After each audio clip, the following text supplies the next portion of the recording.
There's been some talk about a unity government of the more moderate factions in Israel coming together with the right-wing government of Benjamin Netanyahu.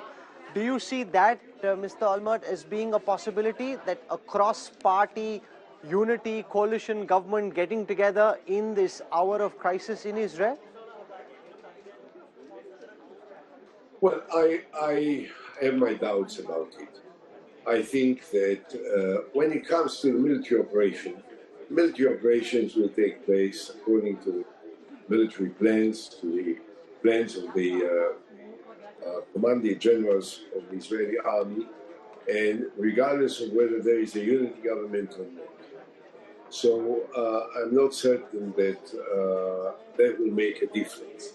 On the other hand, the present government of Netanyahu is made up of some very extremist right-wing messianic elements which have a strategic goal of eventually annexing all of the Palestinian territories and getting rid of the Palestinians or expelling them. This is something which is totally intolerable, unacceptable, and will never be supported by any part, a major part of the Israeli population. And the question is whether the more moderate elements in the Israeli politics, which are now in opposition, want to be part of a government with these elements of messianic groups that are, I think, are not going to be not helpful and not supportive to achieve the national goals, which must be the priority of our country. Now, when you were Prime Minister, Mr. Olmert, you took on the Hamas at the Gaza Strip, and yet Israel decided that Gaza was ungovernable, pulled back, the elections were held, the Hamas won. You can raise all the buildings you want. What do you think will be the end of the road for the Hamas? Because with all the attacks of the past, Israel hasn't been able to finish off the Hamas. Do you think this time that is possible? Or do you think ultimately you will have to negotiate, you will have to work towards a two-state solution? Because without that, this problem will keep popping its head up in some fashion or the other. There is always a danger that this problem will continue to be part of our agenda and part of our lives. And we have experienced not only in our part of the world, but in other parts of the world, that sometimes these kinds of conflicts last longer than they should. And so this is one danger.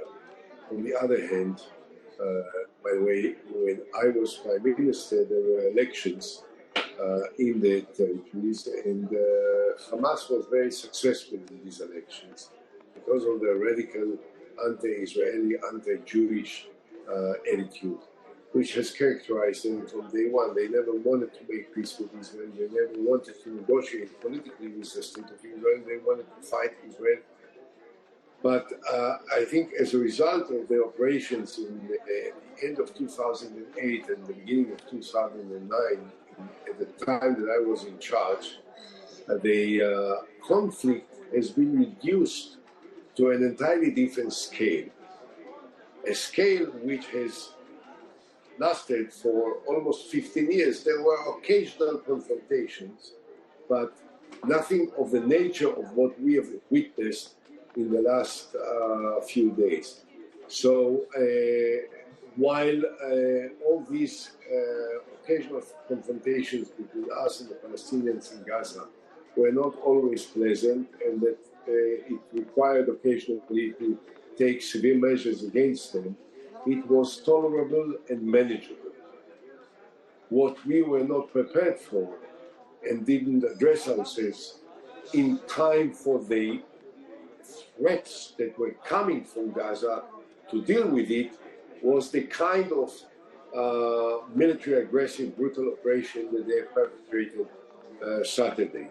So I think that Saturday, for the first time, they've changed the scale, the level, and the intensity of this conflict. And now it remains to be seen what will be the impact of the counter-offensive of Israel. I want to say two things, and it's very, very important for me that people in India will understand it and will sympathize with it. We are going to be very aggressive. We are going to go every place in Gaza and look out for the terrorists and do what needs to be done in order to deal with terrorists. We'll do every possible effort in order to avoid any unnecessary